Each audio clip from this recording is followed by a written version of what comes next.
اللہ تعالیٰ فرماتے ہیں اے نبی صلی اللہ علیہ وسلم، اللہ کو معلوم ہے کہ آپ اور آپ کے ساتھیوں میں ایک جماعت کھڑے رہتے ہیں رات کے وقت 2/3 شب یا آدھی یا کم سے کم 1/3 شب، یہ اللہ کے علم ہے۔ گویا کہ شروع میں قیام اللیل یہ تھا۔ اب قیام کیا ہوگا رمضان کا؟ رمضان مبارک کی راتوں میں نصف یا 2/3 یا 1/3 رات قرآن مجید کے ساتھ بسر کی جائے، جاگا جائے اور قرآن کو اپنے اندر جذب کیا جائے، یہ ہے قیام اللیل۔ لیکن اس کا قرآن میں ذکر کیوں نہیں ہوا؟ میں نے بیان کر دیا، قرآن میں آ جاتا تو فرض ہو جاتا، فرض ہو جاتا تو یہ تکلیف مالا یطاق بہت سے لوگوں کے لیے، محنت کشوں کے لیے جو محنت مزدوری کرنے والے ہیں، اب وہ روزہ ہی رکھ لیں تو بڑی بات ہے۔ کوئی بیچارہ کسان جو ہے وہ فصل کاٹ رہا ہے، اس حال میں روزہ رکھتے ہیں، اللہ جنہیں ہمت دیتا ہے، توفیق دیتا ہے۔ یا کوئی اینٹیں ڈھو رہا ہے، روزہ، یہ روزہ ہی بہت بڑی بات ہے۔ اب آپ رات کو چاہیں کہ وہ رات کو کھڑا بھی رہے تو یہ گویا کہ ان کے اوپر بہت زیادہ زیادتی ہے، تکلیف مالا یطاق ہے، قرآن میں نہیں آیا ورنہ فرض ہو جاتا۔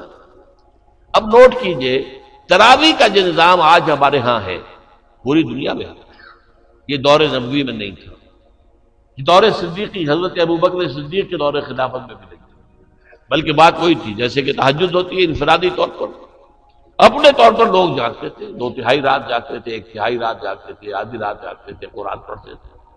صرف ایسا ہوا کہ 3 دن آپ نے ایک موقع پر ایک مرتبہ 3 دن نماز باجماعت کرائی ہے تہجد کی رمضان میں، لیکن وہ تہجد کے وقت، عشاء کے ساتھ نہیں، تہجد کے وقت، اور اس میں 8 رکعتیں ہی پڑھی ہیں جو آپ عام طور پر تہجد میں پڑھا کرتے تھے، کیونکہ وہ تہجد ہی پڑھائی آپ نے، قیام اللیل ہی پڑھائی۔ یہ قیام اللیل، تراویح کا لفظ اپنے ذہن سے ابھی نکال دیجیے، ابھی میں بتاؤں گا تراویح کہاں سے آئی، کیسے آئی، کیوں آئی اور اس کی کیا حکمت ہے، لیکن حضور کے زمانے میں نہیں تھی۔ 3 دن صرف آپ نے نماز باجماعت پڑھائی ہے۔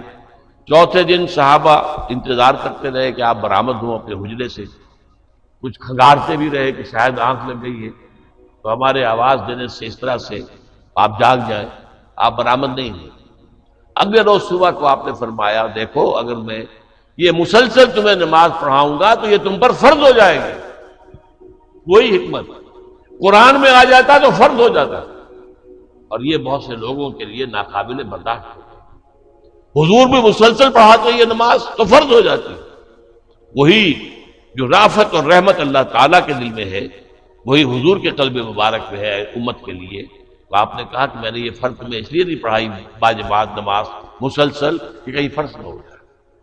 اب اس معاملے میں یہ جو قیام اللیل کا معاملہ ہے، اس میں حضرت یہ حضور کے زمانے میں نہیں تھا باجماعت کوئی سوائے 3 دن کے، اور وہ بھی تہجد کے وقت عشاء کی نماز کے ساتھ نہیں۔ حضرت ابوبکر صدیق کے زمانے میں بھی نہیں تھا۔ حضرت عمر کا اجتہاد ہوا یہ رضی اللہ تعالی عنہ۔ آپ ایک دفعہ گشت کرنے کے بعد مسجد میں آئے تو آپ نے دیکھا کچھ لوگ ایک کونے میں کھڑے ہیں اور کوئی حافظ صاحب ہیں وہ پڑھ رہے ہیں اور یہ سن رہے ہیں، اس لیے کہ رات کو جاگنا جو ہے وہ تو ممکن ہے، لیکن سب کو قرآن یاد تو نہیں تھا، قرآن مجید کیسے پڑھے، پورا یاد تو نہیں، اور آپ کو معلوم ہے ایسے چھپے ہوئے قرآن بھی اس وقت موجود نہیں تھے، عمدہ کاغذ کے اوپر اعلیٰ جلد کے ساتھ۔ تو اب یہی تھا کہ کچھ ایک حافظ صاحب یہاں کھڑے ہیں تو وہاں ان کے پیچھے کچھ لوگ کھڑے ہو گئے سن رہے، تو کسی اور کونے میں ہے، تو حضرت عمر نے فرمایا کیوں نہ انہیں ایک ہی امام کے پیچھے جمع کر دیا جائے۔ لہذا آپ نے فیصلہ کیا کہ اب 20 رکعت نماز عشاء کے فوراً بعد، اس میں جاگنے کا معاملہ وہ نہ آئے، 2/3 رات جاگنا، 1/3 رات جاگنا نہیں، عشاء کے رات 20 رکعت، عشاء کے بعد زیادہ سے زیادہ 1 گھنٹہ لگے گا، اس سے بھی کم لگتا ہے 50 منٹ 40 منٹ، یہ تو ہر شخص برداشت کر سکتا ہے۔ تو گویا کہ اصول کیا ہوا کہ ما لا یدرک کلہ لا یترک کلہ، اگر کوئی چیز بتمام و کمال حاصل نہیں کی جا سکتی تو اسے بالکل چھوڑ نہیں دینا چاہیے، کچھ جو بھی حاصل ہو سکتا ہے وہ لے لینا چاہیے۔ اس حکمت کے تحت حضرت عمر کا یہ فیصلہ ہے، ورنہ اصلاً صیام اور قیام یہ بالکل متوازی دونوں چیزیں ہیں۔ وہ حدیث آپ نے سنی ہوگی، حضور نے فرمایا من صام رمضان ایمانا واحتسابا غفر له ما تقدم من ذنبه، جس نے رمضان کے روزے رکھے ایمان کے ساتھ اور اللہ سے اس کا اجر مانگتے ہوئے، اجر طلب کرتے ہوئے، اس کے پچھلے سارے گناہ معاف ہو جائے۔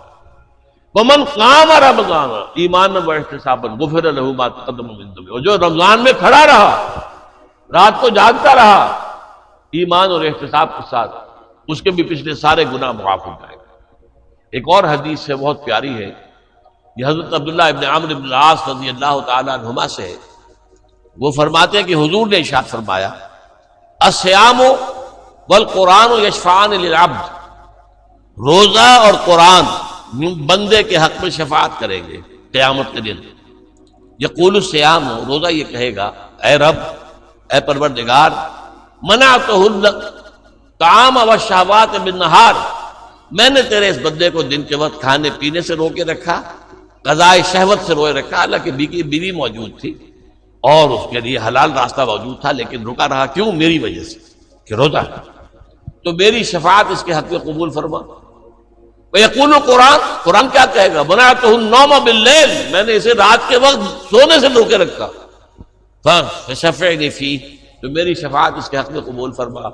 فَيُشَفَّعَانِ، حضور فرماتے ہیں دونوں کی شفاعت قبول کی جائے گی۔ اب سوال یہ ہے کہ اس تراویح کی نماز میں کتنی کچھ رات کو آپ پہ جاگنا ہو جاتا ہے؟ آج کل 11 ساڑھے 11 سے پہلے کوئی سوتا ہے؟ عام طور پر تو 12 بج جاتا ہے۔ یہ عشاء کی نماز کے ساتھ اگر اضافی آپ 1 گھنٹے جاگ لیے تو کیا یہ منعتہ النوم باللیل اس کے مصداق بن گیا؟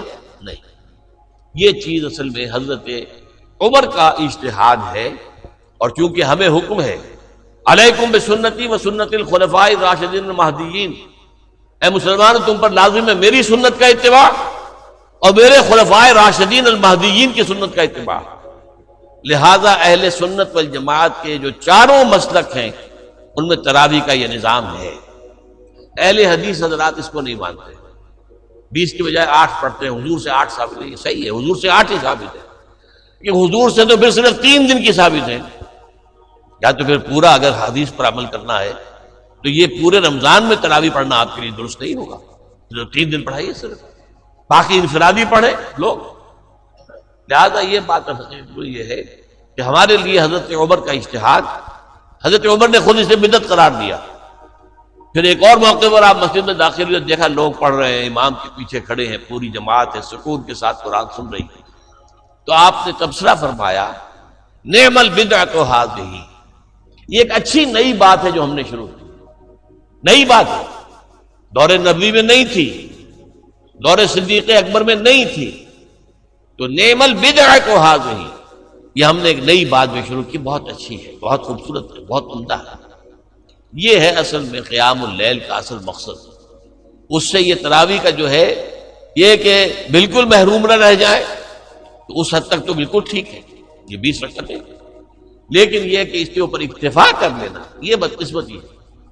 اس میں خیر تو یہ مضمر ہوا کہ سب مسلمان کچھ نہ کچھ تو مستفید ہو گئے نا، ورنہ سب رات کو 2/3 آدھی یا 1/3 رات جاگنا مشکل ہو جاتا، کچھ نہ کچھ تو سب کو حاصل ہو گیا۔ لیکن اس کا ایک برا نتیجہ یہ نکلا ہے کہ وہ قیام اللیل سرے سے اوجھل ہو گیا دنوں سے، تراویح ہی کو مستقل اور ہمیشہ کے لیے بات سمجھ لیا گیا، سمجھ لیا ہے کافی ہے۔ نہیں بھائی، یہ تو کم سے کم ہے، یہ حضرت عمر کا مقرر کردہ نظام تمام لوگوں کے لیے ہے، لیکن جو لوگ روزے کی برکات سے اور رمضان کی برکات سے صحیح طور پر مستفید ہونا چاہیں ان کے لیے یہ کہ رات کا دہائی یا آدھا یا 2/3 رات جا کر گزاریں۔ اب اس کا طریقہ کیا ہو؟ اب ہمارے ہاں کیا ہے، وہ 20 تراویح جو پڑھتے ہیں، قاری صاحب یا حافظ صاحب جو سناتے ہیں، وہ لوگوں کو کیا پتہ کیا انہوں نے سنا، کیا انہوں نے پڑھا۔ اکثر و بیشتر تو پڑھنے والے کو پتہ نہیں ہوتا میں کیا پڑھ رہا ہوں۔ اکثر تراویح پڑھانے والے جو ہے حافظ ہوتے ہیں، عالم نہیں ہوتے، حافظ ہیں، وہ الفاظ جو قرآن کے وہ تو یاد کیے ہوئے، اس کا مفہوم تو انہیں معلوم نہیں ہے، وہ فارغ التحصیل تو نہیں ہے، عالم تو نہیں ہے، عربی زبان تو انہوں نے نہیں پڑھی ہے۔ اب یہ جو ہے تو اس سے یقیناً وہ ایک تقاضا پورا ہو گیا، حضرت عمر کے فیصلے پر عمل بھی ہو گیا، اس کا ثواب بھی لازماً ملے گا، لازماً ملے گا، لازماً ملے گا۔